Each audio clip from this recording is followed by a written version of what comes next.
హృదయపూర్వక నమస్కారాలు. ముఖ్యంగా జనసేన పార్టీని ఉత్తరాంధ్రలో బలోపేతం చేయడానికి దాంట్లో భాగంగా ముందు జనరల్ సెక్రటరీ శివశంకర్ గారిని కలవడం జరిగింది మొన్న ఈ మధ్యన. దాంట్లో భాగంగానే ఈ రోజున పరుచూరి భాస్కర్రావు గారిని, ఉషా కిరణ్ గారిని, అలాగే సందీప్ గారిని, సుందరపు విజయ్ కుమార్ గారిని ఈరోజు దాంట్లో భాగంగా ఇంకోసారిగా వీళ్ళని కూడా కలవటం జరిగింది.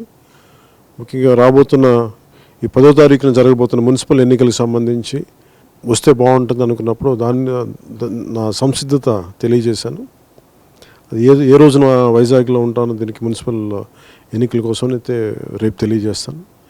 ముఖ్యంగా దీని తర్వాత ఎంపీటీసీ జెడ్పీటీసీ అని ఉత్తరాంధ్రలోని ఎంపీటీసీ జెడ్పీటీసీలకి, అలాగే దాని తర్వాత ఉత్తరాంధ్రలో పార్టీ బలోపేతం కావాలంటే ఏమేం చేయాలి, ఏమేమి అడుగులు వేయాలి, ఎలాంటి సమర్థవంతంగా కలిసికట్టుగా ఎలా పనిచేయాలి, వీటి మీద కొంచెం లోతుగా మాట్లాడుకున్నాం.